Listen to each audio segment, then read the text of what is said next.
All right, good evening, everyone. Welcome to the commission meeting of April 26, 2022. I now call this meeting to order. Val, please call the roll. Commissioner Penny. Here. Commissioner Curry. Here. Commissioner Daniels. Here. Commissioner Johnson. Here. Mayor Villa. Here. And at this time, I'll remind everyone to please silence your cell phones if you can, if you have an electronic device that makes any noise. And I'll ask you to please stand for the invocation and continue standing afterwards for the Pledge of Allegiance.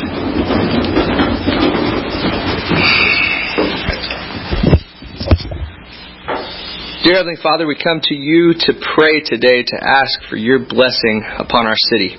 Dear Lord, I ask you to bless this commission with divine inspiration that can lead this city forward. Dear Lord, we ask you to bless all of our first responders. Please be with them and protect them in their tough jobs.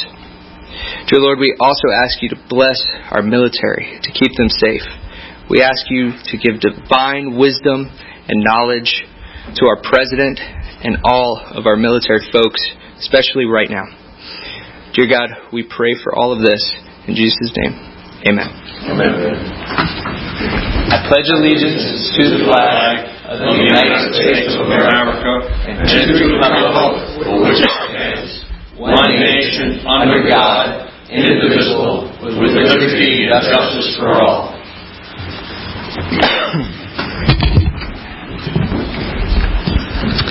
Thank you all for that. And tonight we have a special presentation led by our American Legion Post 120 to present the Holly Hill Police Department and the Holly Hill Fire Department plaques tonight. As many of you may be aware, we recently had a dinner that was hosted by our great Legion. Thank you so much to our Post 120 for hosting that. Every year we're back to it now that we're away from COVID, thank God. And so tonight we have the plaques that have come in, and you'd like to present them. So I'll ask the representatives of the American Legion Post 120 to come forward and come right to the stand. Thank you, Mr. Mayor and Commissioners. I appreciate it. And Mr. Martell, just put your name into the record. Sure. Thank you. My name is Paul Martell, and I'm from Pearson, Florida. Sorry, but that's the way it works. Like Pearson. If I may have a personal point here, Mr. Mayor and Commissioners, I want to say to you a big thank you to your town clerk, Valerie Manning, for the outstanding job and dedication she does for Holly Hill. It's an honor and a privilege to work with that young lady. And she coordinates it and makes sure that each and every one of you know what the American Legion is doing at that particular time. And we thank you. Thank you from the bottom of our hearts. As the mayor stated, we are here to present the plaques that were not ready at the supper that we had at our post. This evening, I would like to call the police chief of Holly Hill, Jeff Miller, to say a few words about his department. Mr. Chief?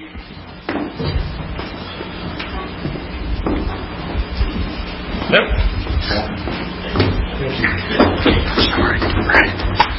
Chief Miller, Holly Hill Police Department. I want to thank you guys again for having us. The American Legion, 40 years of community service and partnership. And Investigator Wilmot, there you are. So you've done a great job. Guy does a lot of hours. Undercover work is very dangerous. Some of you know that from past employment, and we can't thank them enough. We have a great team. We have a great commission and mayor and great community partners. Thank you. We also have, Mr. Mayor, with your privilege, sir, we have a presentation from our commander, Joe. Remember at the thing I said I forgot to write the checks? Well, here is your check for $250. The real checks. There we go. Thank you very much. It was a busy night. May I please have investigator Andrew Wilmot. It's a real pleasure seeing you again. And the plaque reads as such: The American Legion, Holly Hill, Florida, Post 120. On behalf of the members of Post 120, American Legion, the largest veteran service organization, we present to Police Officer of the Year, Investigator Andrew Wilmot. As the Outstanding Police Officer of the Year, and with his dedication to duty, defense of the citizens of Holly Hill, we are honored to be part of the celebration that he so richly deserves. Officer Wilmot personifies the courage, dedication, and commitment that this award recognizes. It is with great pride we award Officer Wilmot with a plaque of appreciation from a grateful city of Holly Hill, Florida. Given this day, March 24th, 2022, Commander Joe Cowley, Law and Order Chairman, yours truly, Paul Martell. Congratulations.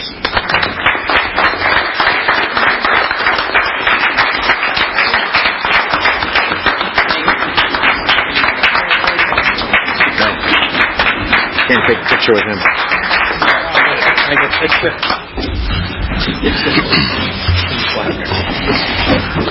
Next on the agenda, if I can rip this thing open, is if I could have the Fire Chief, Mr. James Bland, to come to the podium. Thank you. And just to echo what Chief Miller said, we do appreciate everything you do. We look forward to it every year. It's kind of weird being honored by your group. We should be honoring you more often, but we do appreciate it. And Wiley Lautenschlager is our firefighter of the year, and he's coming up right now. Okay. I appreciate you guys honoring him for all of his accomplishments this year, and I present you Firefighter Lautenschlager. Thank you very much. Mr. Mayor, if I may, Chief, our post commander has a check. Yes. Hey, remember? It was a busy night. Thank you. Always there. Always there, Chief. Appreciate it. Thank you, Chief. All right.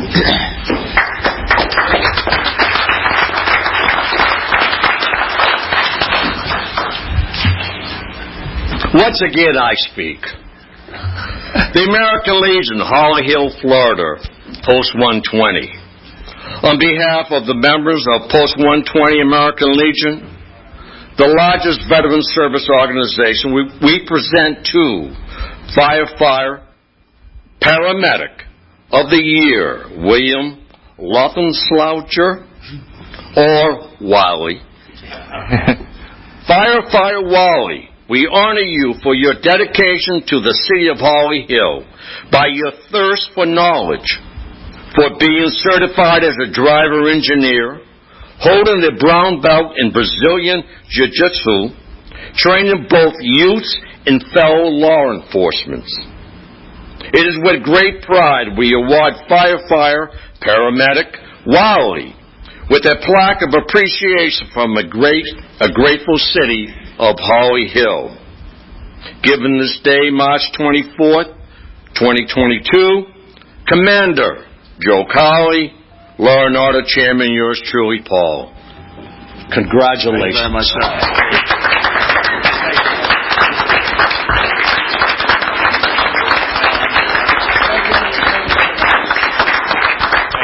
All right, thank you. He remembered my name. That's right. That's right. You make one mistake in life, and he'll never forget it. Never live it down. Mr. Mayor and Commissioners, I thank you for giving us this opportunity to be able to share with you how proud we are of Holly Hill, of the dedication of the men and women who serve our community. May I say to each and every one of you, may God bless you. And most certainly, may God bless the greatest country the world has ever seen, a place we call the United States of America. Thank you. Amen.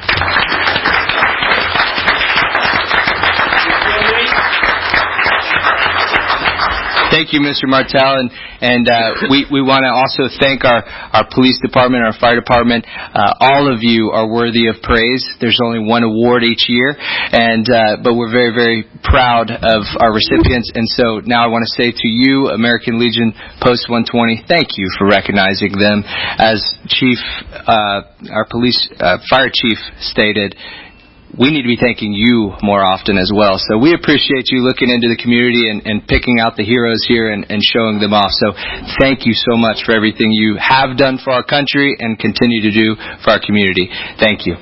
Yeah. Thank you very much. You are free to take your leave. It only gets boring from here on out. All right. They might want to do the same. Yeah. There.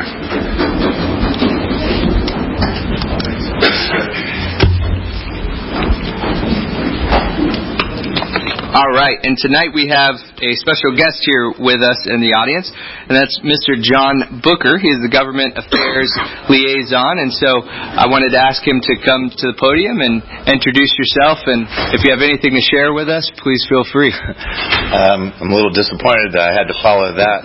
It's always tough to follow Mr. Martell. I appreciate your time. John Booker, Government Affairs for Volusia County.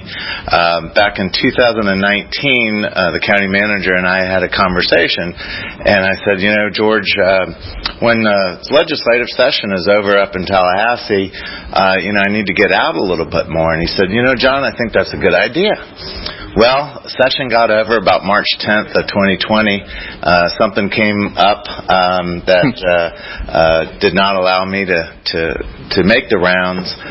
So I'm 2 years late, but here I am, and that's again at Mr. Rechtenwald's direction to come out and get to meet you all a little bit more on a relationship sense than sometimes I think the cities think the county. Sometimes there's a disconnect, and I'll take just a moment or two. I haven't been here since 2013, the bridge. So in a prior life, a little bridge over there, Mr. Johnson was not a commissioner, he was a mayor then, and he came to me. I worked for Congressman Micah at the time, and he's like, we need this bridge. It's a hazard, it's this, it's that, and whatever. And I'm like, Mayor, I'm not sure that we can help you out. It's county or city thing. I won't use the word bug, but he was very persistent back in those days. Eventually Mr. Micah was able to work some magic, and that bridge was funded, and it's hard to believe it was an $800,000 project back in 2012, 13, somewhere around there. So anyway, it's nice to come back and really I deal with Tallahassee issues and Washington D.C. issues and anything else the county manager asked me to do. So anyway, I'm here to just watch and learn and see what you guys are doing, and that's it. If anybody comments or questions? Thank you so much. And as you leave, you should go out over that Daytona Bridge, because recently we commissioned a mural on it, and it's gorgeous. Well, there you go. Take a drive by. So it's not just a concrete bridge anymore. But Mayor Johnson, I know you worked with him. Would you like to say anything? You remember when we were saying this, that you said we don't know if we can help out or not. You remember I said, you surely can, you just don't know it yet. Right? He was very persistent, and we actually didn't really represent Holly Hill at the time.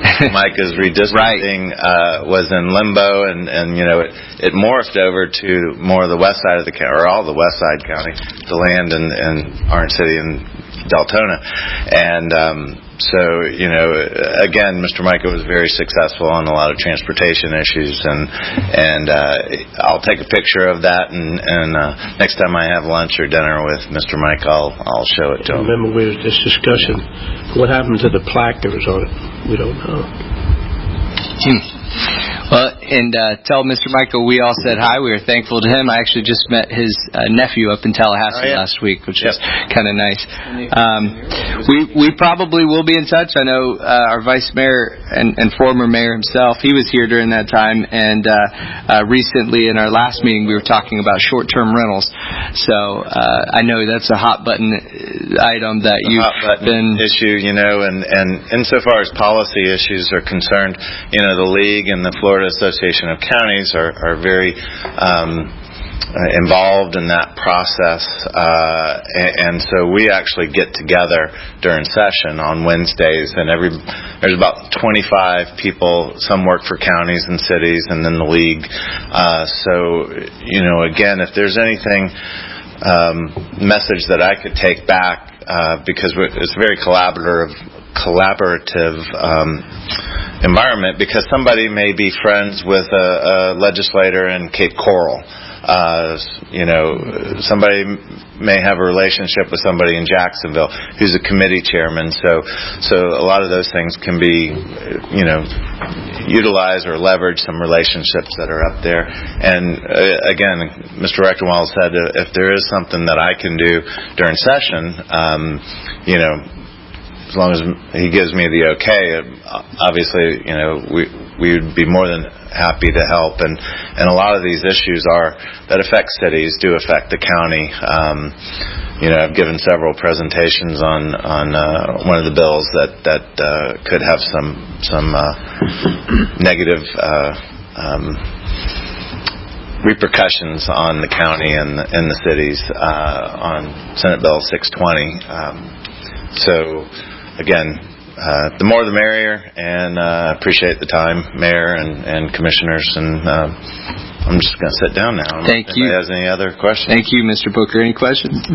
All right. We appreciate you being here as well. Thank you. All right. Now we will move to our public comments section of our meeting. This is the audience's opportunity to speak about anything not on our regular agenda tonight.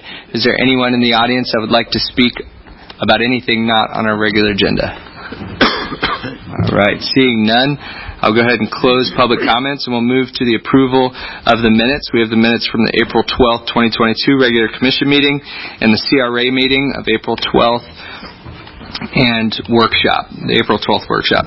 Motion. We have a motion for approval from Commissioner Johnson. Second. We have a second. At this time, we'll open it up to the public. Is there anyone in the audience that would like to speak on the minutes tonight? Seeing none, I'll close public participation. We have a motion and a second on the floor. Is there any discussion needed? All those in favor signify by saying aye. Aye. All those opposed? The motion carries unanimously. Tonight we have our consent agenda. We have 3 items on the consent agenda, but as I understand it, we will need discussion on all 3 of these. So I'm going to go ahead and pull all 3 of these for individual discussion tonight. So our first one is Resolution 2022-R-25. Mr. Simpson, can you read that? Resolution 2022-R-25 by title only for first and only reading. A resolution of the City Commission of the City of Holly Hill, Florida, authorizing the city manager to enter into an agreement with Parker Mitchenberg and Associates to provide professional services for the project lift station 11 piping improvements not to exceed $7,985, providing for severability and providing for an effective date. Thank you very much, Mr. Simpson. Mr. Forte? The reason I wanted to talk about this is because this rehab project is also going toward a consent order that we were given from the DEP as a result of the lightning strike that went through the sewer line over the LPGA canal about a year or so ago. While I was out on vacation or sick leave, we received the consent order and a notice to respond, and we requested an extension. And part of that, Antoine and Brian worked with the DEP, and they'll go ahead and reduce the fine portion of that consent order because we're going to go ahead and do this project. And then we'll still have to pay the $250 administrative fee. For the most part, the fine will go away because we're doing this as a responsive project. That about sum it up. Are there any questions for staff? And as I understand it, this lift station was in the plans and the works to already be... Yeah, we're just advancing it. Correct. All right. Thank you. Hold on one second. My computer just shut off. Are there any further questions for staff? All right. Seeing none, we'll open this up to the public. Is there anyone in the audience that would like to speak on this item tonight? Seeing none, I'll close public comments, and I'll entertain a motion for approval. Motion to approve. Second. We have a motion for approval from Commissioner Curry and a second from Vice Mayor Penny. Is there any discussion needed? All those in favor signify by saying aye. Aye. All those opposed? Motion carries unanimously. Now moving to number 2, Resolution 2022-R-26. Mr. Simpson.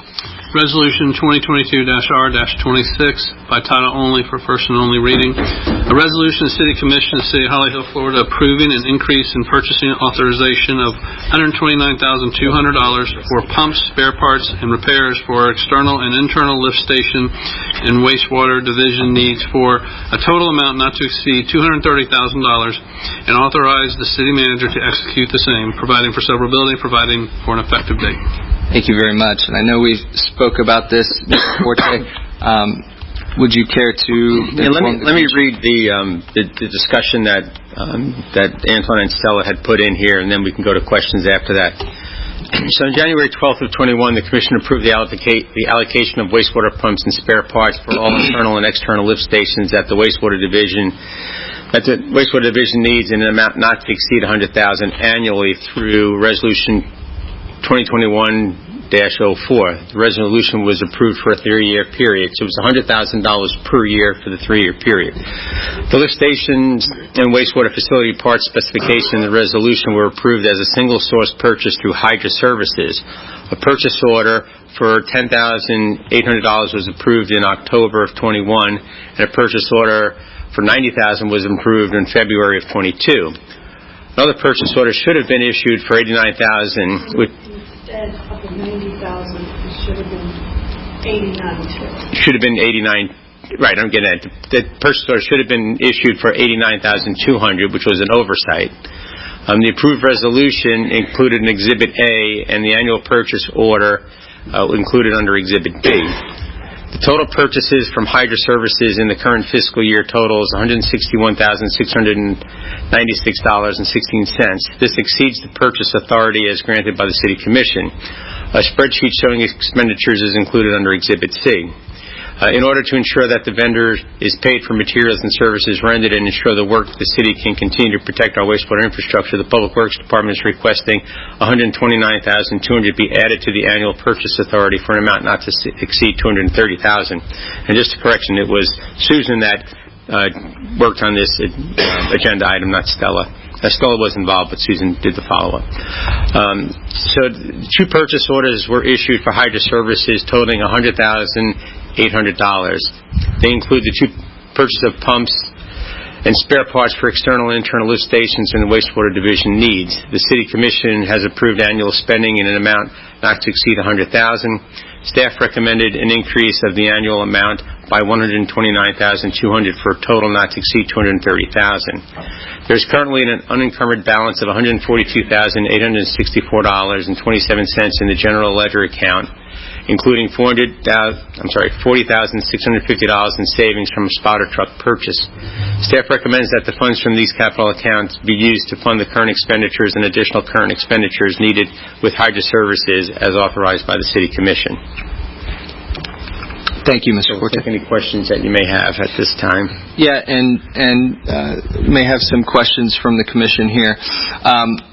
One question off the top is my understanding that the reason this happened is because the purchase orders were not used or enough of them to the $100,000 that was authorized by the City Commission. Is that correct? Yeah, Antoine will probably have to address some of this, but from what I understand, there were a couple of errors that took place, one of which was the field employee would call in an order to Hydra Services for a pump and not go off of the purchase order. So that was an error. And then the Hydra Services would manufacture and provide the pump and not go off the purchase order. So it wasn't tracked the process wasn't followed through the purchasing policy. So it wasn't tracked through the purchase order, or we would have known at some point that these items were being purchased. And by rights, when we realized that, at some point the staff would have come forward and said, hey, for whatever reason, they need more budget in that line item to purchase pumps, but then we have to dig into is why do we need so many pumps? What's going on? Why do we need so many? Right. Okay. Are there further questions for staff before we move forward? I just curious if we spent $169,000 so far in this fiscal year, and the budget was only $100. It's way off. I mean, either the budget's way off or we way overspent. Or both. Or both, yeah. Well, like what happened, and let's just say it was a line item for toilet paper, and we had a number for toilet paper, and we ran. If the process was followed, would the purchases have been denied? I believe if the purchase order process was followed, and if the purchase order process was followed, we would have recognized that we were pushing up against the limits. Okay. And then typically, as does happen currently, then they would come to us for a budget amendment to that and then explain why it is going over, and then the commission determines if we need to move forward with that, correct? Correct. I think that's maybe what you're saying. But I guess I would like to know why.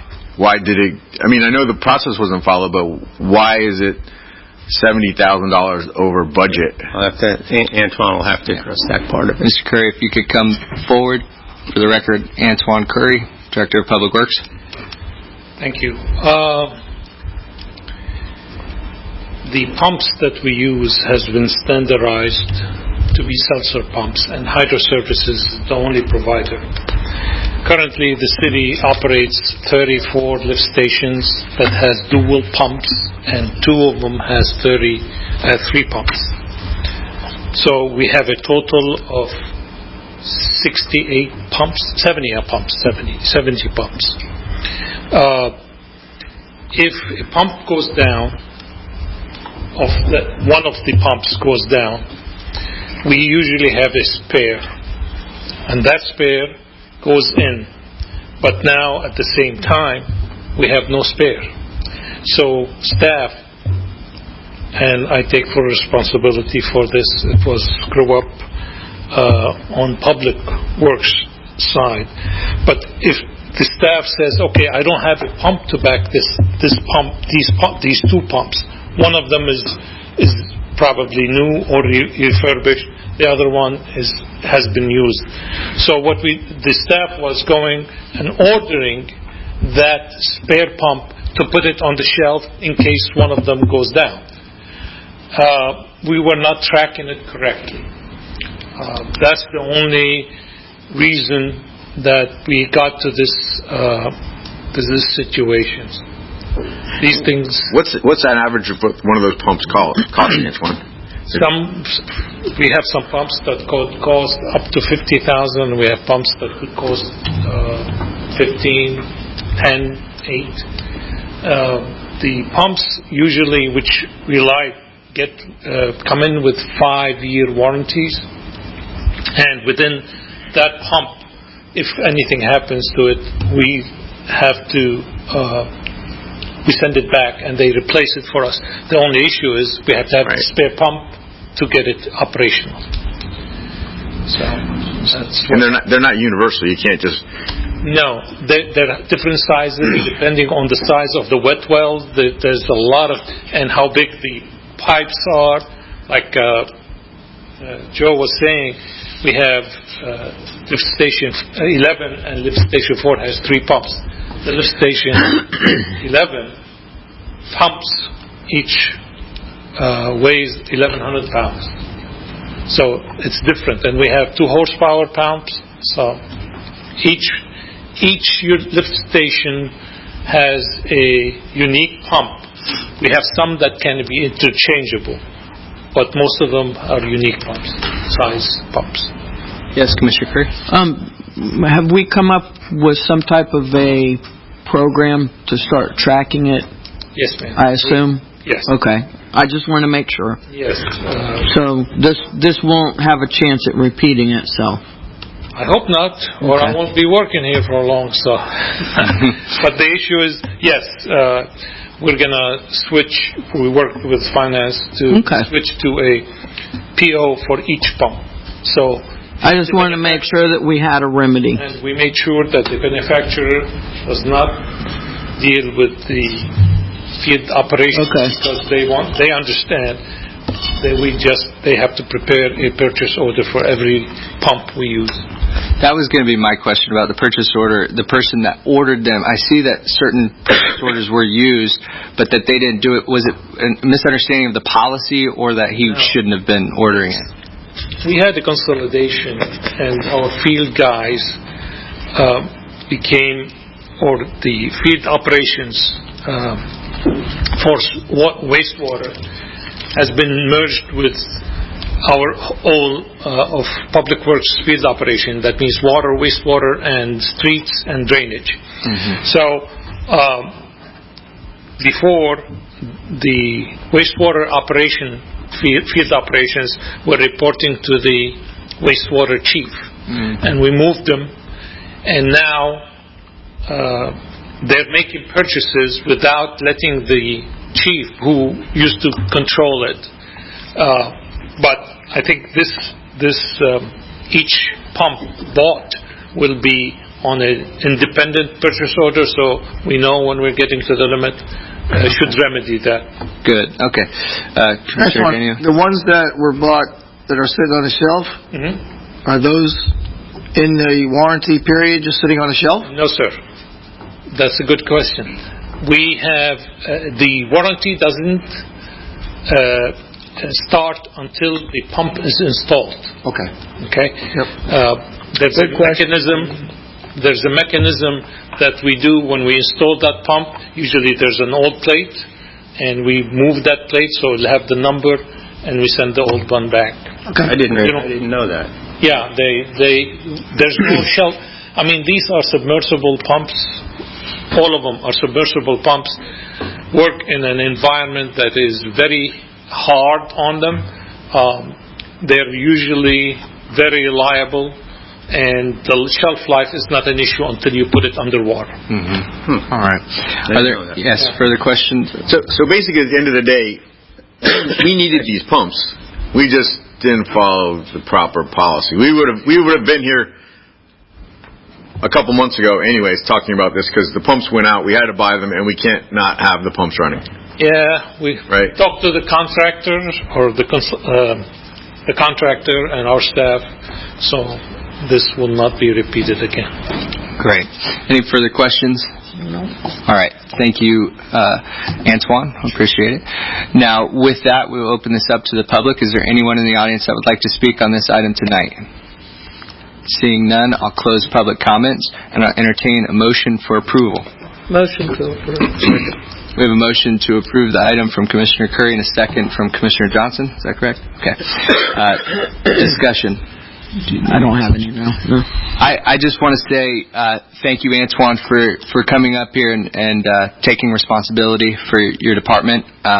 I really appreciate that, and I think that all of us up here, our first duty is to the taxpayers, and so we are very particular about our policy, and we'll continue to be. And things happen, and this is an egregious one. This is one that Vice Mayor Penny pointed out that would have been approved by this commission anyways because we needed it. But I think it's important to sometimes point out, because things go so smoothly here all the time, and I feel like this commission never has to actually give too much direction to Mr. Forte about your employees, Mr. Forte. But in the grand scheme of things, we just need to make sure that all of our procedures, anybody with purchasing power, fully aware of our procedures and our policies, and that those are taken very seriously, and that you enforce those. And we as a commission expect that from you, Mr. Forte. So just wanted to make that clear. Yep, the staff and I are going to work to first learn about what took place and why, and ensure that it doesn't happen again. But it's not over after tonight. We've got a little bit more discovery to do to make sure that we have all the proper procedures in place. Okay, great. Thank you, Mr. Forte. Any further discussion? All right, we'll go ahead and vote. All those in favor signify by saying aye. Aye. All those opposed? The motion carries unanimously. Now moving to number 3, Resolution 2022-R-27. Mr. Simpson. Resolution 2022-R-27 by title only for first and only reading. A resolution of the City Commission of the City of Holly Hill, Florida to waive the procurement process, authorizing the city manager to execute an agreement with Flock Group for the lease of 6 license plate readers under the price schedule set forth herein, providing for several buildings, providing for an effective date. Thank you, Mr. Simpson. Mr. Forte. Okay, so in this case, we're looking to purchase 6 license plate readers. You'll hear them defined as LPRs through a company called Flock. Flock is one of 2 companies that has an existing relationship with Volusia County, and I know I want to say dispatch, but it's not crime. The Crime Center. And of the 2 that we've gotten proposals from, we're looking to do this as a single source, not a sole source, but a single source. And that's because of the relationship that these 2 companies have with the Crime Center. We're choosing to go with Flock because the Flock product has the ability to identify more situations than what the NDI product has, meaning that Flock has the ability to identify bicycles and breaks down the type of vehicle better than what NDI does. So we're recommending to go with the Flock Group for this product. We're looking to do an initial 2-year lease that'll be funded out of the Law Enforcement Trust Fund, and then after that we'll make a determination, number 1, to see if in fact the LPRs are working to the standard and the needs of what this community is looking for. There are a lot of these license plate readers in the surrounding cities and throughout the county. And number 2 is whether the Law Enforcement Trust Fund can afford to continue paying this lease, or if we'll transition that from the trust fund over to the general fund. So one of the issues that came up last week is another company had contacted us kind of challenging the single source position that we're recommending tonight. And the issue that I have there is, although this other company may be able to develop a relationship and connect with the Crime Center, it doesn't exist today. And the representative from the county sheriff's office is here to help inform you of that. Holly Hill is not the place for a new company to come in and insert a new product without it already being in place and working with Volusia County's Crime Center. So we're going to go forward and recommend that the Commission authorize us to enter into an agreement with Flock for these 6 license plate readers, understanding that this is a single source for the purpose of interacting with the Crime Center. Thank you, Mr. Forte. And one thing I wanted clarification on is in our packet, it is the sole source justification. Single source. But in our packet, it is the sole source justification. And so then I was confused on the single to sole. Yeah. I believe you're correct in saying single source as opposed to sole. Let me open that up. Okay. Quick. What? Do you have it? It's in the agenda packet. Do you already have it? So the title of the page, it does say sole source justification, but we're really sole source and single source have very similar meanings, but there are distinctions between them. The reason this is a single source is a sole source means there's only one. So, for example, Hydro Services that we just talked about is the manufacturer of the pumps that go to the lift stations that they build. So that's a sole source. Only one person makes that particular product. Another example is we go with Axion body-worn cameras for the police department. In this case, there are other manufacturers of license plate readers. There's probably 8 or 9 of them that are in the state of Florida. So it's not a sole source. The reason we're single sourcing it is because of the connection with the Volusia County Crime Center. Okay. I just wanted to be clear, and it may be a question for Mr. Simpson, more legal, because in our packet it says that this is the only known item or service that will meet the specialized needs of this department or perform the intended function. And so I thought that falls more in the sole source definition, which is okay if this is sole source. I know they offer this flock offers a different type of service. They're able to track more things than the other bid could. Mayor, also, I would think it would be a sole source because they're the company that works with the county at the crime center, and that's what makes them a single source. Okay. A sole source means it's the only sole one person manufactures this item and no one else. But because there are several license plate reader manufacturers out there, what makes it a single source is the relationship that they have with the county. Now, you can't write a bid for a product that several companies can manufacture, but you've written it in such a way that the other companies can't compete because you wrote a spec specifically for a company. That you can't do. Okay. I just wanted to be clear that it's single source, but it's on the sole source form, and that the language is correct. Okay. And I don't hear different from our attorney. Is that correct? Did you listen? Well, yeah, my knowledge of this going into about 3 minutes ago was there were two companies, but one was preferred over the other one, and that's why we were waiving the formal bidding process and going with that one company because of their relationship with the county. Both of these companies have relationships with the county. Yeah, this is kind of like new. The single sole source thing wasn't discussed with me, so I haven't researched that yet. All right. No, I appreciate that. It's my understanding that one was preferred, and there was we were waiving it because of this situation, there was one company that was the one that we wanted to work with because of their reputation or whatever it was. Right. And the additional benefits of their service. Are there further questions? So there is a representative from the county here if you wanted to hear from them, just to confirm what I told you. What company that Ponce Inlet uses? Do you know what Ponce Inlet uses? I don't know. Do you have anything to add to the conversation? It's caught a lot of volumes. They only have one road in and one road out. It's not too difficult to find anything in Ponce Inlet. It's true. It's like going deer hunting on Long Island. They have the two cops on duty. One sits on Atlantic, one sits on Peninsula, and there you go. Welcome, sir. State your name and who you work for the record, please. Eric Egan, Volusia Sheriff's Office. Been an employee almost 33 years. I've been dealing with license plate readers since about 2005 when we started our relationship with NDI. Fortunately, we didn't purchase their equipment in 2005. We waited till 2016 because the technology just wasn't there. Unfortunately, we've had some recent problems with the NDI product. Those problems we brought forward to the company, and they have yet to have resolution. We did not purchase flock safety cameras. We're actually in a study that's being sponsored by Axon, which are the body cameras.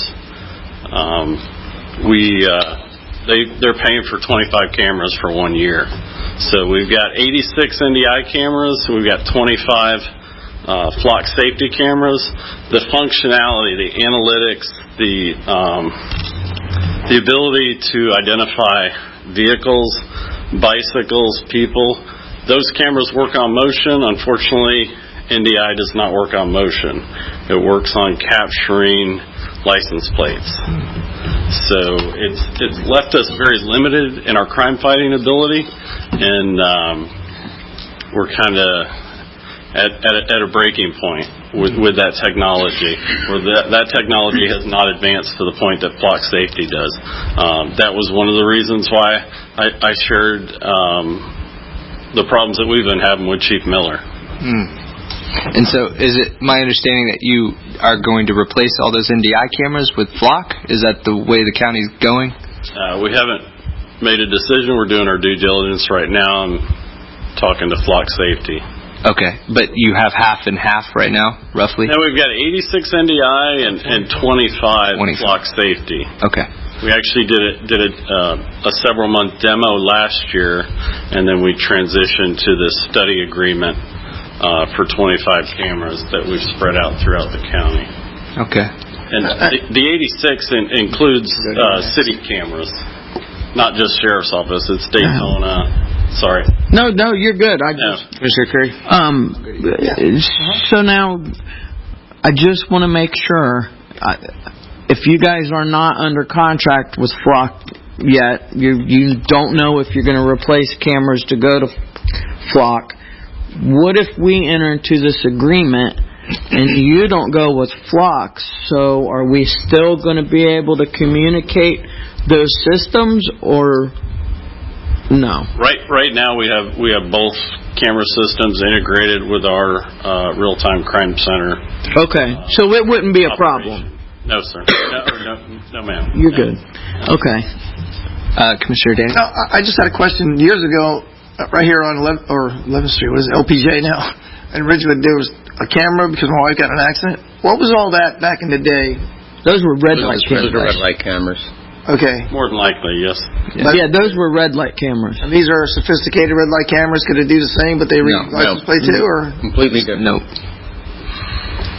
This is a license plate reader.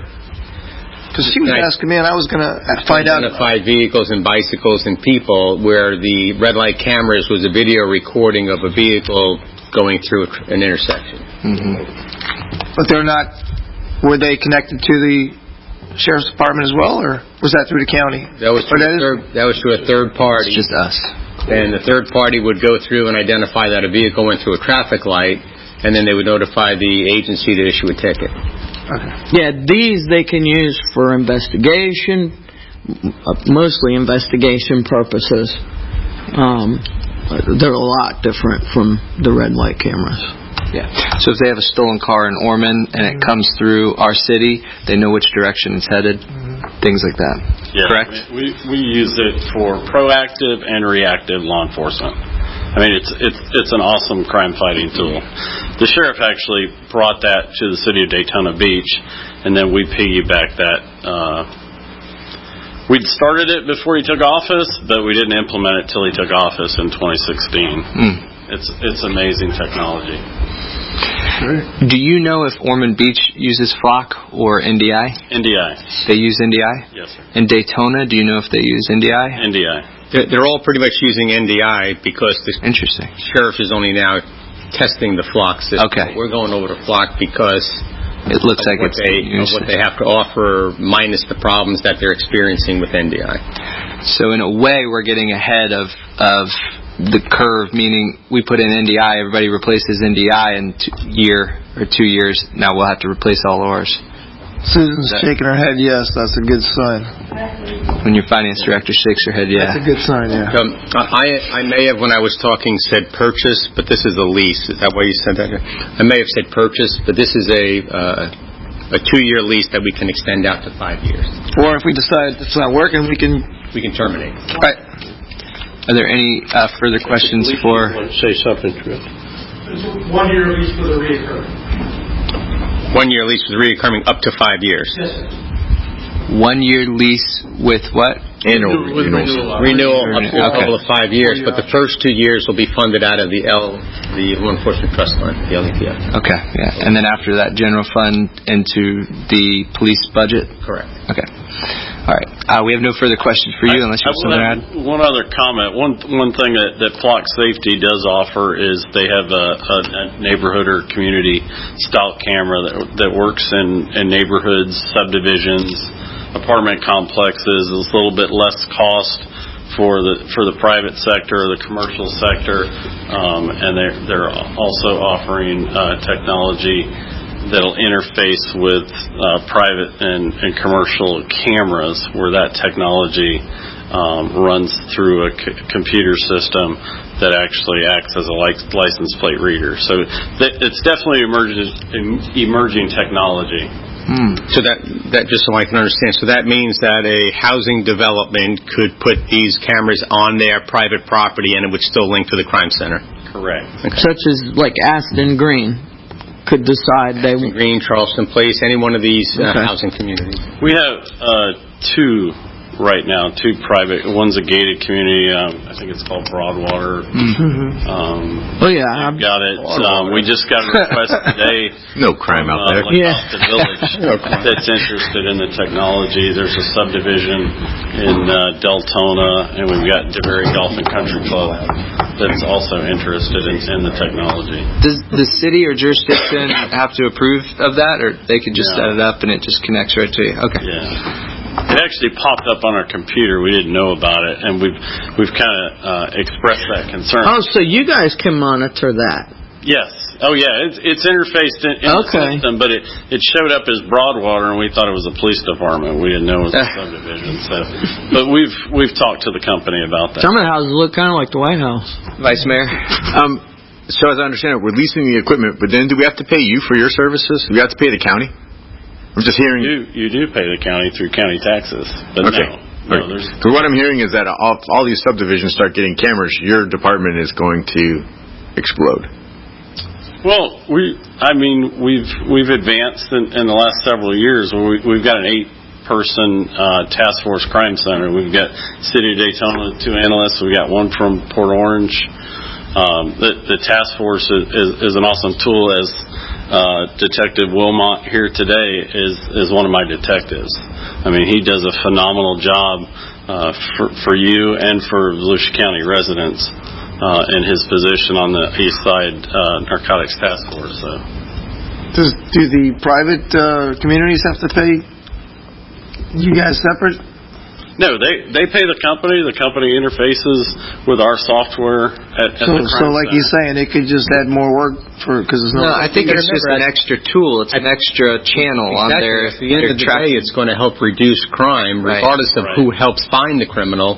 It's absolutely. What we're going to do when everybody gets this technology is we're just going to add more people to the crime center to keep up. I mean, we're able to run the crime center 6 days a week. We'd love to get 24/7. We just haven't. 6 days. You should figure out that 7 days. I'm not going to tell you. No, but it's an awesome tool, and we appreciate the collaboration. Well, thank you for the wealth of knowledge. We really appreciate it. Thank you for your time. All right, Chief, do you have anything to add, or are we good? Yes, sir. Thank you. I believe we are, unless there's any questions for the Chief. All right, seeing none, we will open this up to public comment. Is there anyone in the audience that would like to speak to the Commission on this item tonight? Seeing none, I'll close public participation, and I'll entertain a motion for approval. Motion to approve. We have a motion for approval from Commissioner Curry and a second from Commissioner Johnson. Any discussion needed? All those in favor signify by saying aye. Aye. All those opposed? The motion carries unanimously. We have nothing on our regular agenda tonight, but we do have a public hearing. Number 1, Ordinance 2022-0-3050. Mr. Simpson? Ordinance number 22-0-3050 by title only for first reading. First reading, right, Fowler? Second reading. I apologize.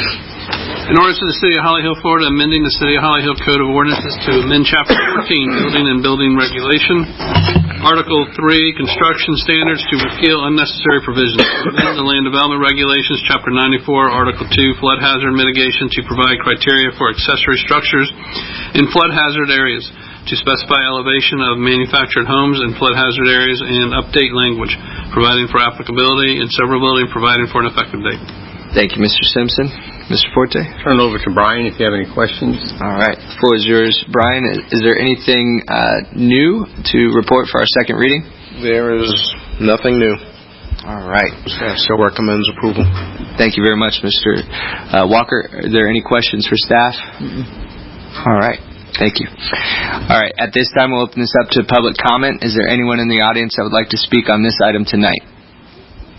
Seeing none, I'll close public comment, and I'll entertain a motion for approval. Motion to approve. Second. We have a motion from Commissioner Danio and a second from Vice Mayor Penny. Is there any discussion needed? I just want to say we are grateful for your time and thank you for this. And don't take it as anything other than that for the second reading. We know where we're at, and so we appreciate your hard work getting it to this point. So with that, we'll go ahead and take a vote. All those in favor signify by saying aye. Aye. All those opposed? Motion carries unanimously. Now we will move to communications. Mr. Forte, do you have anything for us tonight? Yeah, I have 4 items I wanted to talk about. The first was, while I was out, you discussed the Veterans Monument. And I know that the commission had some ideas. I want to be able to advance this forward and start to do something. Val, if you'll pull up that last email that I sent you. It's right here. You want me to pull the picture up one at a time? The email that I sent. Yeah, we bring it one at a time. So, I tried to talk with some of you about what your thoughts were on that, and to get an idea to go back to the monument manufacturer to have them maybe design something for us to look at. So I wanted to get a more specific direction from you. So what I heard was there was some thought about putting some maybe 6 stones around the circle and then a center monument. Some of the stones, at least the one that was in the pictures, looked more like a headstone than a monument, memorial monument. We have to be cautious of the size of what this is going to be because we don't have a lot of names to put out there, and God willing, we won't have much to put on in the future. Mm-hmm. So we don't want to oversize it. So we want to make sure that it's proportionate to our city and our service members as well as the area that it's going. So the mayor and I had talked yesterday, and he had he sent a couple more pictures of some that are similar to what you have already seen, but we want to kind of get direction as to where we're going to go with this. Yeah, and so because you weren't here, we had this discussion prior to, and so we know you need more direction.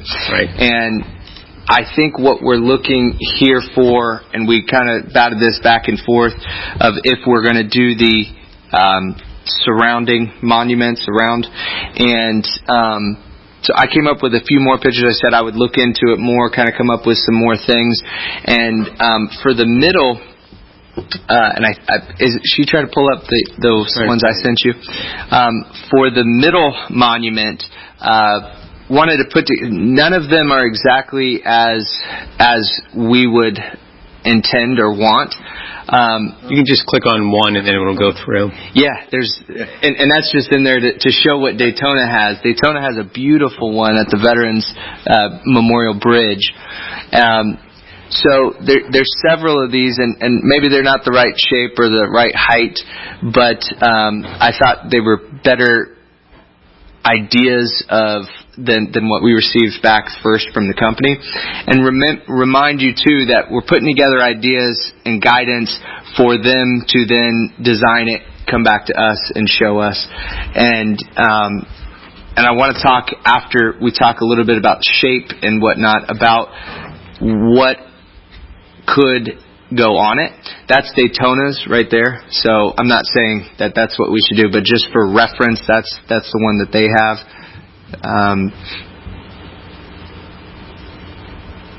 This one is a much smaller one with all the branches.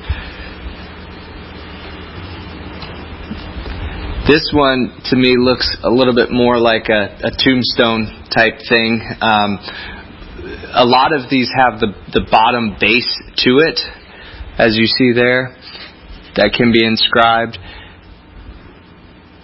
Wow, that's a lot of names on that. Yeah, that's a lot of names. And obviously, we wouldn't have it printed the exact same way. You could put, I would think the names would be in the middle piece, and then the auxiliary pieces to the side would be the branches. That's how I would envision it. This one is my favorite right here. That's the one I was looking at. This one is, I found this and my jaw dropped, and so where this kind of came about too, Mr. Penny, is Mr. Forte and I were speaking about this, I believe, yesterday, and we were talking about your idea of having separate ones around, and he said, man, it would be kind of cool if we had they don't have to be one big piece in the middle. It could be 3. But then I think you run into maybe when we have Easter egg events and whatnot, and kids running between it and hiding and running, and not saying that it would fall over, but these are 3 different but all connected and the same. And I think it's very substantial. I think it doesn't look like a tombstone in any way. I believe, just looking at this, you can't really tell the sizing too much, but it looks like the sizing could fit really well to where we needed it to be. Where would you put the names? So you could take off the seal, the big seal on the middle one, and you could put the names there. And remind you, there's about a dozen. So there's more than enough room, and you don't want to fill it all the way to the bottom and stop.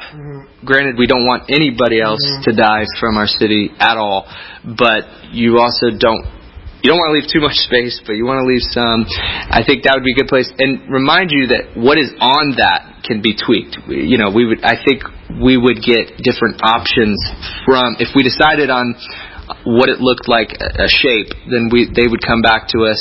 And there are a million different sayings that honor our military, honor our fallen, and we as a commission would need to come together to come up with the wording. I like that, Chris. That's honoring those that serve, not those that gave their life. Correct. So it would be different. Yeah. We would definitely. It would just be the shape. Outline is what we're looking for. Yeah. I like that. I think it's going to do the scale. I just don't want that being so huge that you drive by and can't see City Hall. Yeah, no, I don't want that either. But and I'm not sure, but to me, this scale looks like it's about 6 foot tall. I was going to say maybe 5 feet tall. Pretty much would be about it. Yeah. And I could probably track down where this picture came from and see exactly. Columbia Basin College. What is it? Columbia State College? Oh, Basin, whatever that is. Oh, Basin, Columbia. No, I could go with that. And let's not redesign it here because they're going to design it for us. But it gives us an outline. Yeah, I agree. That's all I'm looking for is to get an idea, send it to the company, and let them then go ahead and draft something. Blend of what we were talking about last time. Right. Here's the only thing that's going to be funky. We have a circle, and that's linear. I think it's going to have to wrap. And I think we may have to actually build a pad. If you imagine those are our, not benches, but our half walls, it's kind of going to have to go behind those half walls and be rounded. Don't you if this was in the middle, I think Joe said the circumference is about 40 feet. About 40 feet. And so if you had 10 feet on each side, that would leave 20 Oh, you're saying put this in the middle of the circle. middle, right. Okay. And it would be double-sided, by the way. I want to point that out, too. So we would be able to print on both sides. So when we're not having a veterans function, you don't know which side is front. You go to all sides. It's all-sided.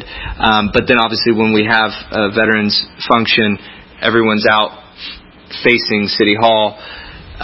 So it's right in the middle, facing both ways? Yeah. It's right in the middle. And what I would say, too, the other thing I wanted to bring up that I didn't bring up to you, Mr. Forte, is as we get this going, when we briefly talked about this maybe a year ago, and I believe we agreed, so I'm asking again, if we could sponsor an article in the paper, or maybe we don't have to pay for it. Maybe we can call someone and say, hey, we're doing this Veterans Memorial. We need to put the word out that if you know of a family or friend that died in any war, please give us the name, because the list that we have is not all-inclusive. You would believe that the military would have that. They don't. So the American Legion tracked down the majority of them. I could only find 8 or 9 on my own. They found a couple more. Johnny Nomad had offered to do a press release on this when we demolished the fountain. That might be and he offered to do it for free and interview you and the city manager and put it out on social media. So after Jeep Beach is done, I think you should reach out to him. That would be a good idea. He's a hard guy to get in hold of. Do you want to put it right in the middle, or do we want to put it on the second half of the facing, so we got... I would put it right in the middle, because then it gives more precedence to what this is. It was all built for this great monument in the middle. I think if it's anywhere else, I think it would look odd. And you got to be able to walk around You doing benches or no? Well, no, not the benches. No, that's just on there. I agree with you putting in the middle. Makes sense because it's two-sided. The flag is right behind it now. And then the other flags, when we have a ceremony, will be there. Yeah. The only problem that I see is those walls that are benches that aren't supposed to be benches serve no purpose now. Other than when people come and sit. And, you know, in the renderings, the design, I think we can tell them exactly where they are. They can put those in there. We'll be able to see it. And if it looks odd, I believe this can be removed. Look, I mean, those are seating benches for people. You know, you got to remember it's supposed to be kind of solemn ground now. Yeah, I think leave the benches. My point is, I think you should put two more on the other side. That could happen too. If you're going to put it in the middle. You're going to put it in the middle. That's why I was thinking. If the benches stay, if you would put it on half of the second half of the middle. Well, we could probably do some benches or something for the other side. Yeah. Otherwise, if we can't match the pavers, I think the tough part would be matching pavers, correct? Yeah, it would come out of a different lot. But remember, the rest of the circle is all going to be landscape. Yeah. So there, you know, the back side of that circle may have more of a hedge. Yeah. Well, let's wait till it gets done. But I mean, at least this is kind of a starting point for you. Good. Yeah, good. I needed something. All right. Okay. The next item is parcels 3 and 4 at the Walker and Center property. You know, I went out and I got the appraisals on that. It came back significantly higher than I thought. But I'm just wondering if you are ready for me to go ahead and put that out for RFP and see if we can get proposals. Whatever those proposals are could include the developer's request for an incentive package. But, you know, I think it's time to get and put it out long enough to get a reasonable response. You know, the key here is getting something that we want. I'm all for that. Is that Marta's job too, or no, not yet. Eventually, would be. Not if we can get proposals back. We'd handle it ourselves. All right, I'm not seeing any objection to doing that, and what I would say is that my only comment, I'm good with putting it out for RFP. I think it needs to be done and see what could be done with the property, and I'm also for asking for if a company is looking for a specific incentive to make that clear to us in a package, right? So we can review all of those. One thing that I want to say is I know me as a member of this commission, I'm going to be very deliberate. I'm going to be very cautious. I'm going to be very I got to see a great project that I'm going to want to jump up and down for. I don't want to rush into something, especially, you know, right after going through what we did with Synergy. I want to make sure that I just don't want to jump into something too fast. I think that's the best approach to it. So I just wanted to say that I'm going to be very skeptical of any project and really look into it. And I hopefully I know you guys will be too. Is a proven, has a track record. Right. Yeah. Right. So I don't know if anybody have any comment about it? Okay. Well, I'm thinking the same thing. We're all on the same page. So we're all on the same page, Mr. Forte. On that. The third item is we're at that point where we're finally seeing the utility poles come down on Ridgewood. Yes, and that looks great. It does look good, but now the question is, what are we going to do next? Are we going to go forward with Phase 2 from Walker to the North City limits? Or are we going to go into a different project? The period of time for the current CRA is less than 4 years. Well, it's coming up on just about 4 years now remaining. So we need to make a decision on what direction we need to go. And I'm just trying to push you along to... I have a question about that. If with the CRA, if it runs out and we still have projects that are yet to be funded that are identified, are those funds still able to be used, or do you have to go to zero before? If we have the funds available, that are in our reserve, we can continue to spend them down, but we won't get any new dollars coming in. Oh, In other words, we couldn't take out a loan for 10 years because we don't have the revenue coming in. So whatever our projection is, we have to certainly stay within that. Otherwise, the general fund's going to have to make up the balance. But you don't have to get it to zero before the CRA runs out. The funds that are Remember, one other thing I just want to remind you of that you may or may not know is that when the day comes to dissolve the CRA, any monies that unless you dissolve it and it goes to zero, any monies from the CRA that you carry forward into the general fund are a tax increase. Are a tax increase. Right. Explain that one more time. You have to advertise. So let's say you hold everything the same. The CRA dissolves. So the money that the city is putting into the CRA, if we keep that money into the general fund now, that's advertised as a tax increase.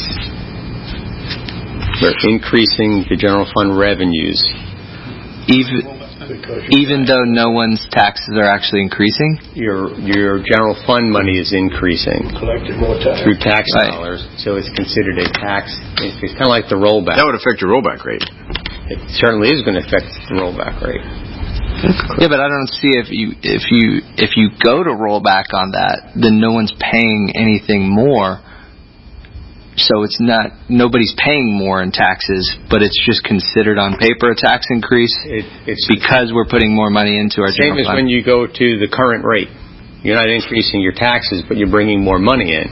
But that's different because current rate though, people can pay more, right? But especially non-homesteaded properties. You properties. have to roll your taxes back, the rollback rate, including the new monies that the general fund is getting. Your rollback will go lower than it should go. Because now the CRA money is going to go into the general instead of going to the CRA. Your general fund is going to increase that amount, which is a tax. Which is something to complicate. Right, but I think my broader point is that any of those businesses in the CRA, including our citizens, if we went back to a rollback rate, they will not pay more in taxes. They'll pay much less. But it's considered. They'll pay less. Yeah, right. They'll pay less. Right, but they still consider that a tax increase. Right. That's crazy. That is weird. It's a reallocation of the same money. Right. Is what it is. It's not a tax increase, but it's considered. No one's going to pay anymore, and that's kind of probably a silly quirk in the law. All the more reason we want to try to extend it. So interesting. But it will affect the county, the hospital district, everybody else. Right. Well, we need to deal with Mr. Forte's question of undergrounding, and so as I understand it, maybe a year or so ago, I thought we all were in agreement of not moving forward with that, paying the discounted fee that we received on the first section, but I believe a couple months ago in a meeting you had kind of said that you may be interested in looking at finishing the project. I've always been in favor of finishing it. Did we lose that 3 mile discount? If we don't finish it, we'll have to pay back 25% discount. I don't know what that number is. My dad used to say.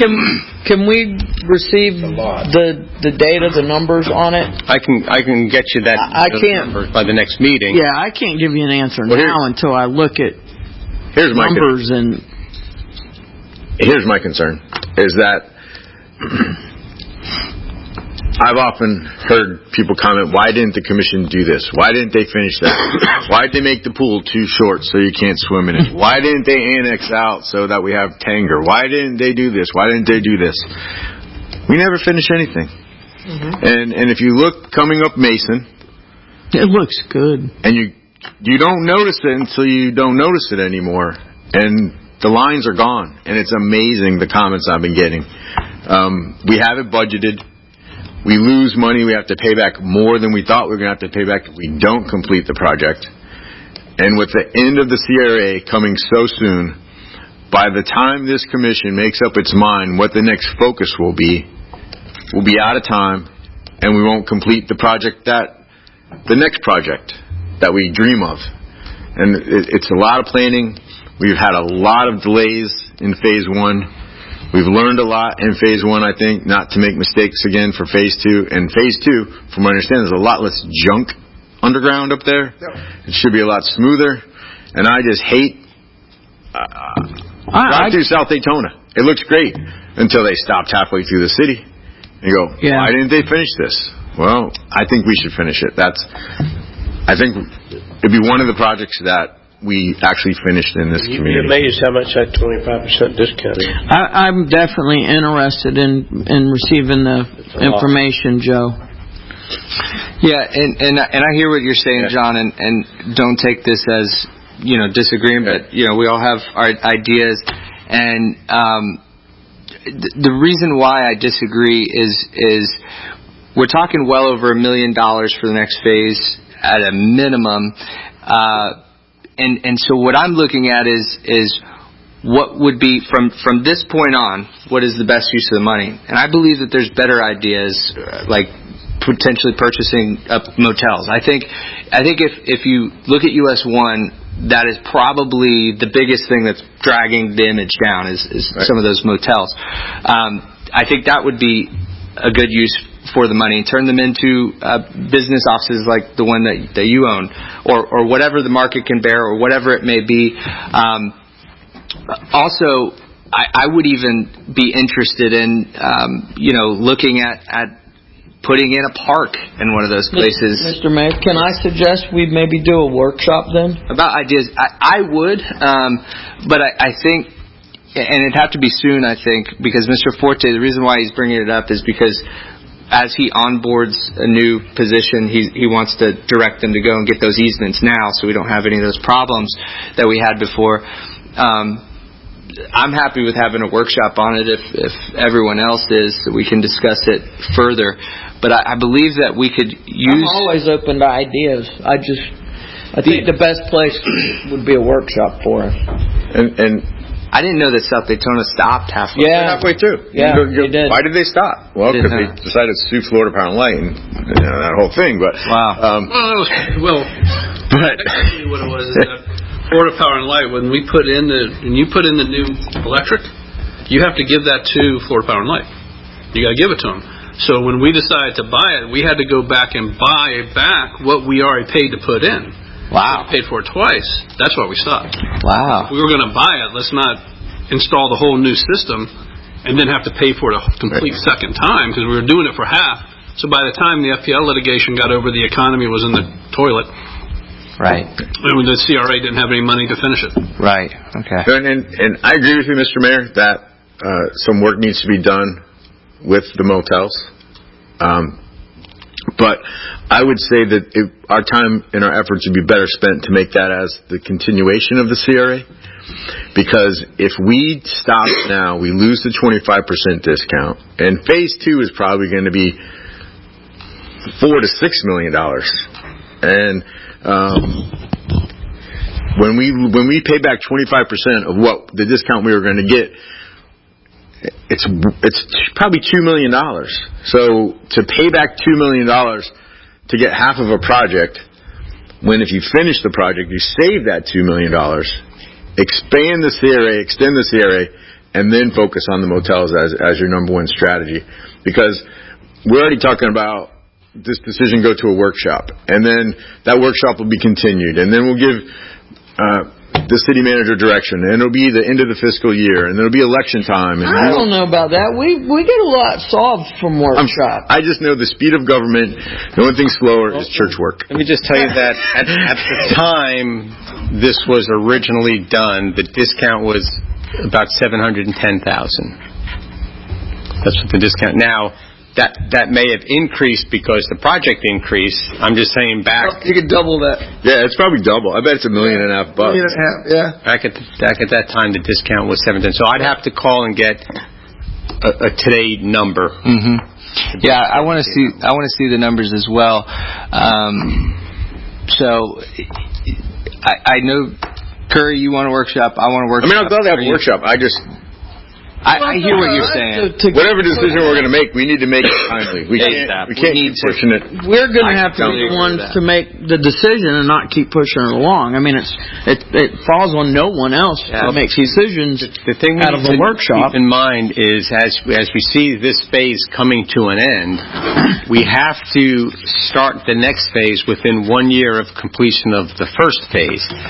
Now, again, I don't know what start means. Does start mean construction or does start mean design?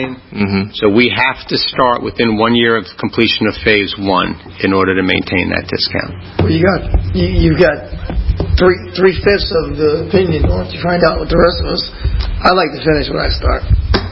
So I'd be in favor of moving along. So I don't know how much Commissioner Johnson. Would you be in favor of workshopping it at our next I have no problem workshop. I'm just saying, I mean, if we're kind of set and what we're going, if it ends up being a vote and we know it's going to end up being a, it's like. My dad used to have a saying about putting an old pair of shoes on a new suit. I kind of feel like we're in that, we've got this much, I don't like things half done. So, I mean, that's kind of, I feel, I mean, I have no problem workshopping. Okay. But I'm just, that's my initial thought, so. Okay. Commissioner Johnson? I think I was on that project originally to start with. I did a lot of work, went back down south a lot of times and talked to them, negotiated, and got them to give us a 25% discount. And it was close to $1 million. I figured out at the time. And if whatever we paid to do that first phase, we would have to give them back 25% of whatever we spent on the first phase, right? Correct. Nothing to do with the second phase. You'd have to give them back. If we don't do phase 2, we have to give back the 25% of phase 1. Phase 1. Right. Okay, so that's what you've got to figure out. You got to do. So it's still going to cost us a lot of money that we would just get, or we'd have to give up. Something like that. And I really think it's a good thing to finish. The number can go up. Good. And I think it'd be a lot simpler in the north area to do it, to finish it. South area is complicated. The north area is not. I just hate to spend $1 million on a penalty when $1 million could have got you half a mile longer. It'll be right at $1 million. The way you look at it. That's easily. Well, I have no problem workshop. Okay. For what? Well, then I think we should finish it too. I think then we should workshop at the next possible convenience. Did you already have a workshop idea for the next commission meeting? No, let me make sure I can get the information that you're asking for. I want to get the number. Okay. I want to get the time frame. I want to know when does the 1 year start. So if I can get that for the next meeting, I will. If not, I'll pump it off to the following. Perfect. All right. So let's move forward with that, and we can discuss it more that evening. And Mr. Forte, do you have anything else for us? Yeah. The last thing I wanted to share with you is yesterday Steve Youngstown and I, and actually Walt Smyser's widow, went to the Florida Water Pollution Control Operators Association conference luncheon, where I sent you the email. 2 years ago, or maybe even longer, Steve Youngs put in an award for Walt Smyser's work on our website. At the time, Walt was a member of the association, and he didn't feel comfortable having his product put in. So, in the meantime, Walt had passed away. The association reviewed everything, and they selected Walt, not even knowing it was Walt. It was a blind selection. So his efforts were already recognized by the association. And then when they learned that he actually had passed away, they now named the award the Walt Smiser Website Award. Oh, wow. So it's kind of an honor that not only did Walt win the award, they're now naming the award in its future after him, which I thought was a great honor. That's amazing. Absolutely. This on his behalf. That's amazing. Yeah. Good stuff. That's all. All right. Thank you, Mr. Forte. Mr. Simpson? No comments. All right. Mrs. Manning? No comment. Okay. I did have a comment, and I didn't write it down. So You'll learn as you get older. That's a must. I'll think about it as we go. So you started off, Mr. Vice Mayor. I got no comments tonight. Thank you. Oh, you're not giving me time to think. Commissioner, I know Curry. Sorry, no comment. All right. I have a comment. Daniel, yes. I have a comment to the police chief. I was going to mention that Walt Smiser Award. That was great. And also, congratulations. I saw you earlier, and I just wanted to make it on public record that that article with the 5-0 and Oh, yes. that was great, man. That was just. It was awesome. I mean, we're up there, baby. We're up there now. No, I thought that was good. Just keep up the good work. And other than that, that's all I had. I just wanted to say that. So. Good stuff. Commissioner Johnson. The only thing is we have a TPO meeting tomorrow morning, so if anyone has anything I should bring up, I'll bring it up. But I'm going to start pushing that LPGA project because I'm going to start. Well, we have to fill out the notice of, what is it called, Brian? The TPO project, the notice of New Water Project. Yeah, I mean, that's not for... It's not another 9-10 months. Yeah, no, it's a long time. But if you let it die down and don't do anything, it's not going to go anywhere. Call for project. We have to bring it up during the call for project period, which is probably toward the end of the year. So we can start bringing it up now. That's the Holly Hill part of it. That's the only part of it. If we're not on the call for projects, they won't do it. So that's the Holly Hill part that we're talking about. There's a lot of LPGA that a lot of things need to be done outside of our city. Besides what's in the Holly Hill. Oh, yeah. LPGA needs a lot, believe me. Oh, yeah. And the only other thing is that just because it doesn't look like the Volusia Sports Center is doing anything, internally we are. Good. We're working inside. The city can't see what we're doing. Joke, I think, for the record. I hope it's a joke. Okay. With that, I can't remember the thing I was going to say other than congratulations to Mr. Forte on your new news. Am I allowed to say that? About being another granddaddy to another grandbaby. All right. Oh, wow. Congrats. That's on its way. Not a little downtime, huh? That's good stuff. You're so good with kids. My kids love to come see you. So. You're ahead of me now. I've only got 8 grandkids? 8 on the way. Steadily. I think you're going to have great grandkids. Congratulations. All right. Is there anything further? Any further business? With that,